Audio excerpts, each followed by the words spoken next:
महाराज जी, दिव्य प्रेम के क्या रहस्य हैं? दिव्य प्रेम में डूबा व्यक्ति का ग्रस्त आश्रम का पहली बात है कि प्रेम अनिर्वचनीयम स्वरूपम।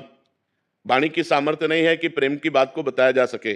प्रेम स्वाद है, भजन का स्वाद है प्रेम। जैसे आपको गुलाब जामुन पवाया जाए और आपसे पूछा जाए कैसा, तो आप कहोगे मीठा। फिर हम प्रश्न करें कैसा मीठा, तो आप कहोगे बहुत अच्छा मीठा। फिर प्रश्न करें बहुत अच्छा मीठा मतलब कैसा, तो आप उत्तर दोगे खा के देख लो। आगे है आपके पास उत्तर। तो ऐसे ही प्रेम आनंद में कैसा, बोले परमानंद में कैसा, बोले भजन करके देख लो।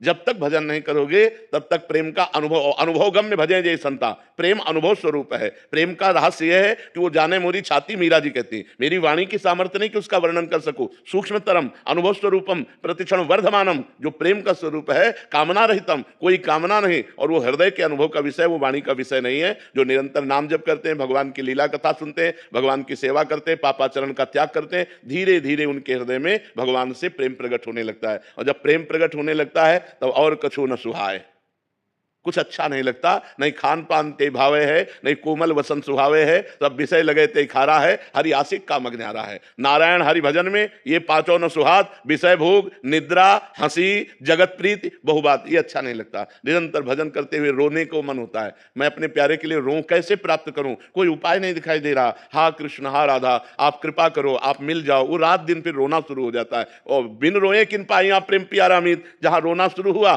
प्रेम का प्रादुर्भाव हुआ, और प्रेम से ही प्रकट हो जाते हैं भगवान। जहां हमारे हृदय में प्रेम प्रकट होता है तो हरि व्यापक सर्वत्र समाना, और प्रेम ते प्रकट हो ही मैं जाना। भगवान जहां देखे इसके हृदय में प्रेम प्रकट हुआ तो भगवान हृदय में ही प्रकाशित हो जाते हैं। प्रेम अनिर्वचनीय है, उसका वाणी के द्वारा वर्णन नहीं किया जा सकता। क्या गृहस्थ आश्रम में इसका पालन किया जा सकता है? बिल्कुल, सांसारिक लोगों गृहस्थ के साथ? आश्रम और विरक्त आश्रम ये सब शरीर धर्म है। विरक्त और गृहस्थ शरीर होते हैं। अगर हमारा मन, तो चक्रवर्ती सम्राट महाराज अम्बरीश, विरक्त महात्मा दुर्वासा जी, विरक्तता की चरम सीमा दुर्वासा जी, एक वलकल की लंगोटी लगाकर दूब का रस पीने वाला, और चक्रवर्ती सम्राट, अनेक रानियां और समस्त वैभव, फेल हो गया महात्मा विरक्त उनकी भक्ति के आगे। सावई मना कृष्ण पदारविंद, मन कृष्ण के चरणों में लगा। चक्रवर्ती सम्राट है और इनको अपनी तपस्या का अहंकार है। तो पूरा चरित्र पढ़ के देख लो, अम्बरीश और दुर्वासा चरित्र। तो इसलिए ये भ्रम हटा दो कि हम गृहस्थ में हैं और हमसे भजन नहीं हो सकता, या हम भक्ति की ऊंचाई नहीं प्राप्त कर सकते, या जो महात्मा लोग गति प्राप्त करते वो हम नहीं प्राप्त कर सकते। नहीं, आप प्राप्त कर सकते हो, पर आप अपने धर्म के अनुसार चलो तब। गृहस्थ धर्म सबसे बड़ा धर्म है। जितने भी विरक्त महात्मा हुए पैदा कहां हुए? जितने भी विरक्त महात्मा हुए उनका पोषण कौन करता है?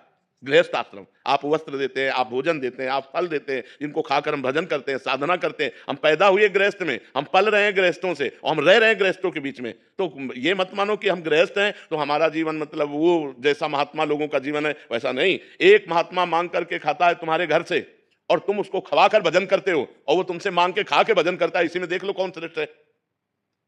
तुम उसको खवा करके भजन कर रहे हो, बस भजन की खास बात है। तुम, वो अकेले खा करके भजन कर रहा है, तुम पूरे परिवार का पोषण करके समाज को लेकर के भजन कर रहे हो, तुम्हारा महान धर्म है। बस चूक ये हो जाती कि गृहस्थ धर्म में रहते हुए पापाचरण और आसक्ति इतनी प्रबल है कि भजन करना बड़ा कठिन है। अगर ये चूक सुधार लो तो आपको भी वही गति मिलेगी जो एक महात्मा को गति मिलती है, वही आपको गति मिलेगी।